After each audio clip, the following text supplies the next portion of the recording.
Welcome to EAU podcast series Effective Performance and Personal Success. In this first episode on time management, we are joined by Associate Professor Juan Luis Vásquez and Mr. Jason Howlett.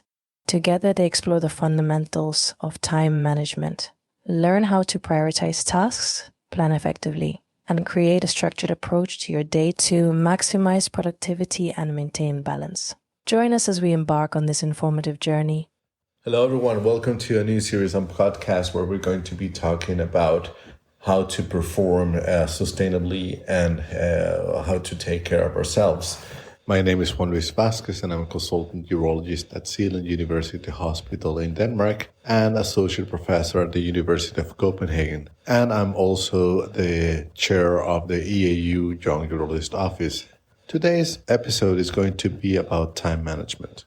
And with us we have Jason Howlett, who's a coach working, helping corporations in terms of well-being and high performance. Welcome, Jason. Thanks, Juan. Great to be here and exciting to go through these topics with you. Should we dive straight in? Yeah, what struggles us urologists is that we probably would like to have at least 4 or 5 more hours out of the 24 hours a day. I wish, but my days at least were 30 hours. We have many things to do. We have our clinical work. Some of us also have research going on. We have families. Young urologists usually have small kids as well. So it's many things going on throughout the day. And many of us are ambitious and want to perform, to have a great career. And that takes a lot of work. So I think it's very important to find the balance in how to perform and also take care of family and personal life. So how do we do that? Excellent question, Juan. And this is something that's challenging for everybody. And I think especially when you have a lot of pressure in what you do in your job, like you do as a young urologist, one of the things that can help us gradually make this easier is to consider time at least once a week where we actually reflect on what is most important. So having that time, it could be a Monday morning or a Friday morning. Some people like Sundays. I mean, whatever works best for you. Like setting time aside, I would recommend to start with at least 30 to 60 minutes. Time where you're going to explore what is actually important in the coming weeks.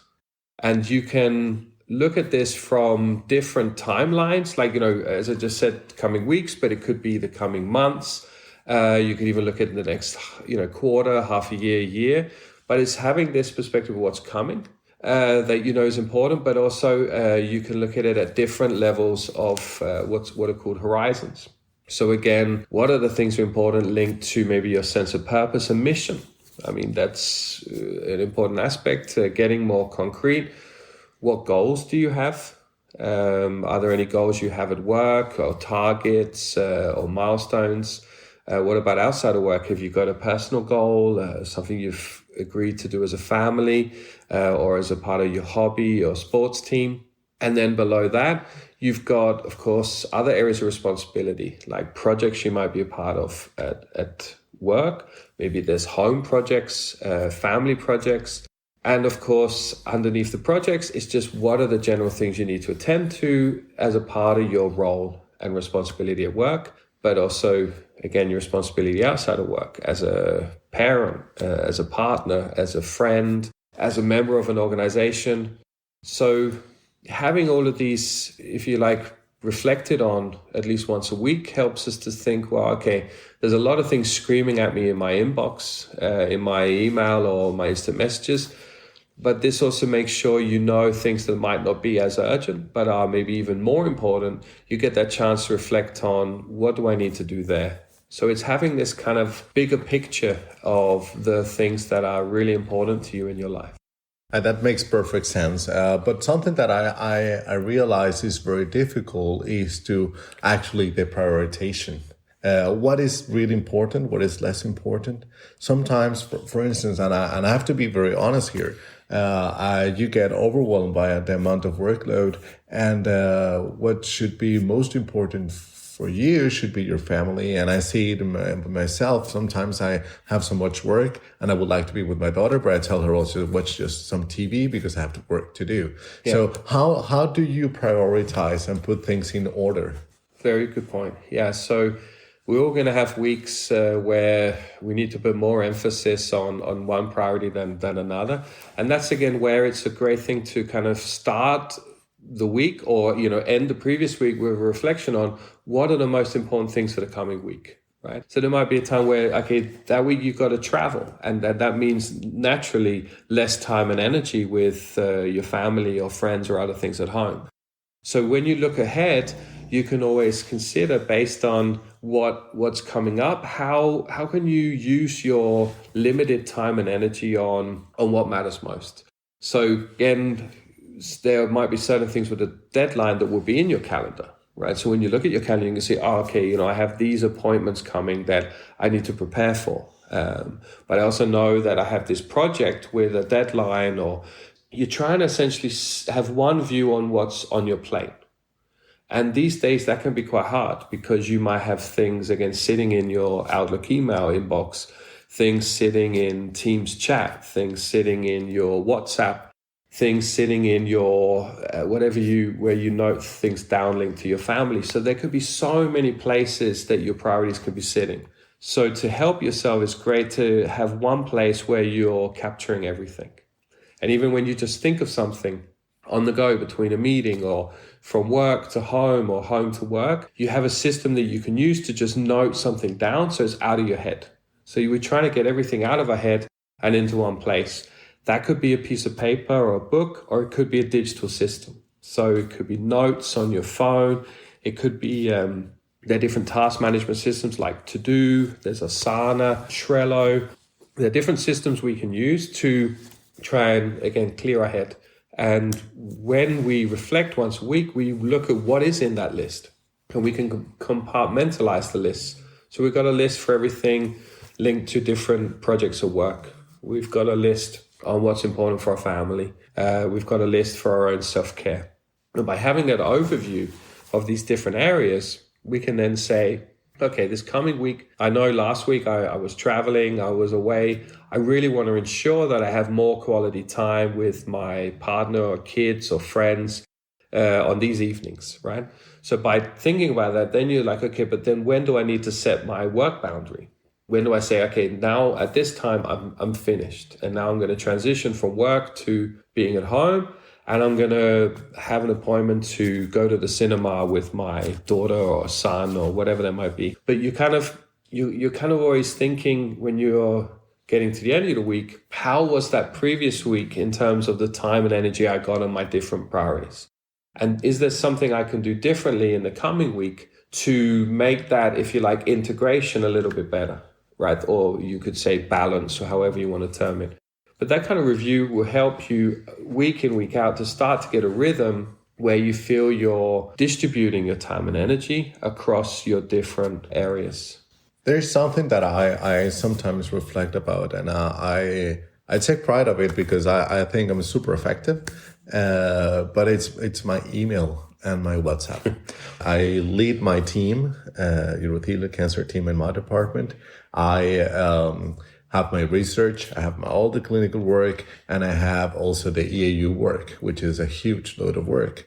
And I usually try to kind of like reply to all my emails or WhatsApp messages, work-related WhatsApp messages, almost instantly. Because I know there are other people that their work is depending on my reply. So I actually kind of like, if I'm sitting in the outpatient clinic, I look at I have my email open, and I'm looking constantly. And in between patients, I can reply to this one or WhatsApp, or when I'm going to the cafeteria to pick up my lunch. And that probably might not be the best way to do it, is it? So a great reflection, and again, I honor your honesty there. We all are in this kind of attention economy where let's just say the technology companies have really designed some amazing algorithms that are very good at grasping our attention, and of course social media apps are even better than than others at ensuring we're directing our attention towards them every now and then. So we kind of have both internal distractions, things where, we suddenly think, oh, maybe there's something in my inbox and I'll check it. But of course, we get the external distractions, which could be a ping or a sound or a vibration letting us know that we've got a new incoming message. And what's kind of important there is, and we're going to do a whole session on this in the attention management podcast, but I mean, just in this case to help answer your question, first of all, when you've set your priorities, you kind of are quite clear on how you're going to align your time to those. So, if you know what your kind of, let's say, top 3 priorities are for the week, and those priorities are big things. They're not just one task. It might be, again, a project you've got to progress. You can think to yourself, okay, well, what are the next 3 tasks or actions that will help me make progress on that? And then you can literally put those tasks in your calendar. So you assign time to them. So you might assign time where you really want to focus on getting a task done, but that's blocked out in the calendar. And, during that time, that's the most important thing you need to spend time on.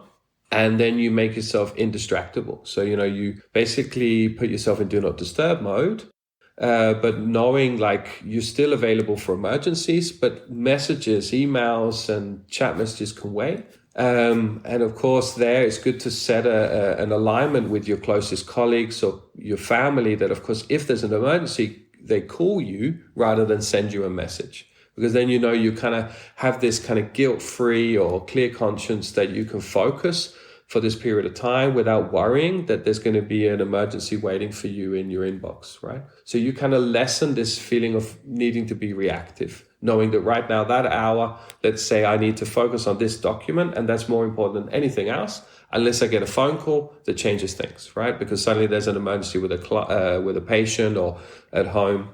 The other aspect is batching responses. So you can structure your day so that you have a window of time, anything from 10 minutes to half an hour, where you know that in the morning you got those 10 minutes to 30 minutes to respond. Then you might have another block of time to batch response after lunchtime, another one in the afternoon. But you're kind of creating these batch times to kind of address emails and chats. And then the last thing to say to that is when you've prioritized, it's easier for you to see which emails and chats are actually right now important. I mean, which ones are important and urgent, and which ones are important, not urgent, and therefore which ones are not important and not urgent. Meaning that, hey, do I really need to respond to those now? Could they wait? Do I just ignore them, delete them, or could I delegate them? But you have this better overview of out of everything you need to do, what you need to put focus on. And I think what's important, in today's world of work, and it will be even more important in the future, even with the help of AI, is we need to understand that we just can't do it all. Yeah. Instead of trying to do it all, we just need to say, okay, we can't do it all. So how can we best focus our time and energy on what matters, knowing that the other things can wait or be deleted or delegated? Yeah, so you're saying that I can actually be more effective by being less reactive and more active, planning my time so I allocate time for this specific task. Yeah. Okay, that's interesting. I'll see if I can try that. I will be changing my mindset fully. But this is also what it is. This is about the mindset. And for being effective, you also need to have a growth mindset. Is there anything that you can comment about the growth mindset in terms of time management? Yeah, I think that's a great perspective. So one of the most important things with the growth mindset that you can really build into your sort of daily, or at least I would say weekly reflection, is this kind of thinking about, okay, well, how did last week go? And how do I feel about the time and energy that I spread across my different priorities? So what went well and why, and what could be better and how? And so just that learning that can come out of what went well and why. So what do I want to repeat next time? What led to my success? You learn a lot about the things that are enabling your success, but also what could be better and how. You realize you had very little quality time with your kids or your partner. You think, okay, there I definitely, didn't get my boundaries right. I need to now, for the coming week, change that. But that what could be better and how, the how part is also going to give you this learning outcome.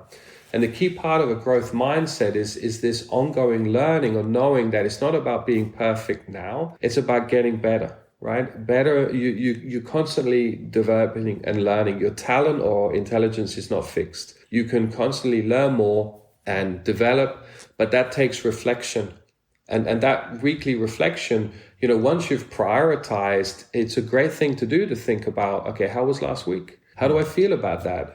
Do I feel that I've got a good sense of achievement? Or the week's just gone past and I really can't even remember what the hell I've done because there's just so much and it flew past, right? But then linked to that, what could I do differently in the coming week? That's something that will build or foster growth mindset, because you're also appreciating what went well, as well as, how can you incrementally improve? So it's kind of, taking that pressure off of like, I've got to get the perfect week and be the perfect person versus, okay, I know I'm getting better and I can keep getting better if I take that time to reflect. Yeah, well, that's very interesting. And to be honest, this is something that we are going to discuss very much into depth when we meet again in Valencia for the Talent Incubator Module 2 on effective performance and personal success, which is going to be held on April 10th to 12th in Valencia. Please check it out on the website, yourweb.org/incubator. And this is something that's going to help us very much into not feeling overwhelmed all the time. Yes. Because that's what happens when you really don't prioritize your time, don't prioritize and manage your time well. And I said, you just get overwhelmed and you become less productive, right? Indeed, Juan. And that's where, like, during the Talent Incubator module, we really get this chance for everyone to reflect on this for themselves, because that initial reflection really can take into, what are the different areas that I need to attend to, and also learning that prioritization will always open up way more time than it takes. So if you take half an hour to an hour to prioritize, that could give you back. I've seen some people gain back 10 hours a week just from reflecting on that, because they realize there's non-value added meetings. There's a whole bunch of emails or chats that really don't matter. So if you like, you learn a lot about what are the non-value adding things that you can literally just get rid of. And therefore, that opens up time to do the things that maybe you wanted to do, and there are some very important things that are that we neglect. Usually, exercising. Yes, that's usually what people say. I don't have time for exercising. Yeah. I can recall myself saying that many times. Yeah. So by prioritizing, taking time to prioritize, then probably if you say it gives you 10 hours more, then if I get 4 hours more for exercising per week, then I would be really, really happy. Yeah. And the great thing there is, in our next podcast on energy management, we'll actually explore how everyone can do that. Awesome. Yeah, well, I'm very much looking forward to our next podcast, Jason, and have a great day. Thank you. Likewise. Thanks, Juan. Bye-bye. Thank you for this insightful episode. We are sure our listeners enjoyed it. To keep up with the latest EAU podcasts and stay informed on neurological advancements, be sure to subscribe to our EAU podcast channel on your favorite podcast app. Until next time, keep learning and stay inspired.